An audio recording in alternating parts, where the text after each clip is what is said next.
बुंदेलखंड केसरी उपसर्ग विजेता गणाचार्य 108 श्री सिद्धांत सागर जी गुरुदेव ने अपनी दैनिक प्रवचन माला में समझाया देह, राग और ममत्व के बारे में।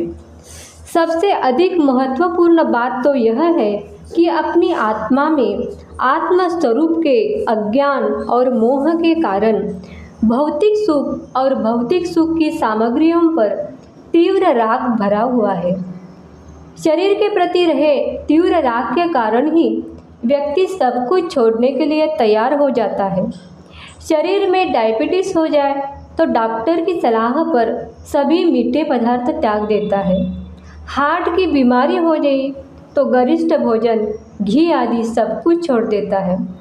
पाचन क्रिया बिगड़ जाए तो रुचिकर नमकीन आदि तली हुई वस्तुएं छोड़ देता है। शरीर की अस्वस्थता निवारण के लिए कड़वी गोली भी ले लेगा और रूखा सूखा भोजन भी बड़े चाव से खा लेगा, पर कोई तप करने के लिए तैयार नहीं होगा। शरीर के प्रति रहे तीव्र राग भाव के कारण ही तो मनुष्य शारीरिक स्वास्थ्य पाने के लिए अपने पसीने की कमाई को पानी की तरह बहाने के लिए तैयार हो जाता है। 150 रुपये का भी जिंदगी में कभी दान नहीं करने वाला व्यक्ति किसी भी गंभीर बीमारी के ऑपरेशन के पीछे एक साथ लाखों रुपए खर्च करने के लिए तैयार हो जाता है। रोगों को मिटाने के लिए अर्थात शरीर को स्वस्थ रखने के लिए सब कुछ करने के लिए तैयार हो जाते हैं, पर दान धर्म के लिए नहीं। आत्मस्वरूप के अज्ञान के कारण शरीर के ही रक्षण, पालन पोषण व संवर्धन के लिए इस जीवात्मा ने सभी प्रकार के पापाचरण किए। अन्य सभी वस्तुओं का त्याग करना तो सरल है, मगर देह की ममता का त्याग करना अत्यंत कठिन कार्य है। किंतु शरीर पर से जब ममता हट जाती है तब सच्ची आध्यात्मिकता जागृत होती है। ऐसे आध्यात्मिक वीर को मृत्यु का भय नहीं रहता।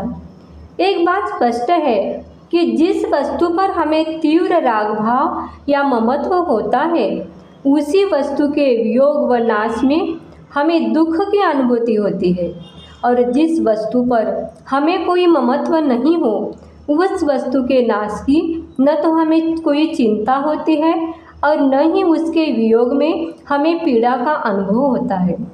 अखबार के मुखपृष्ठ पर कहीं आग लग जाने से अथवा एक्सीडेंट हो जाने से किसी की मृत्यु के समाचार पढ़ते हुए भी मनुष्य आराम से चाय पी लेता है, नाश्ता कर लेता है। उसे लेश मात्र भी दुख अनुभव नहीं होता, और उस एक्सीडेंट में यदि अपने बच्चे, पति या पत्नी का समाचार होते तो तत्काल चौंक उठता है, खाना पीना हराम हो जाता है। ऐसा क्यों? इसका एक ही कारण है कि दूसरों के प्रति कोई ममत्व नहीं है, जबकि स्वयं के परिजनों के प्रति तीव्र ममत्व भाव है। मगर जीवन में से ममत्व भाव का विसर्जन करने वाली और समता भाव को आत्मसात करने वाली आत्माएं ही समाधि मरण, पंडित मरण पाती है। जय जय।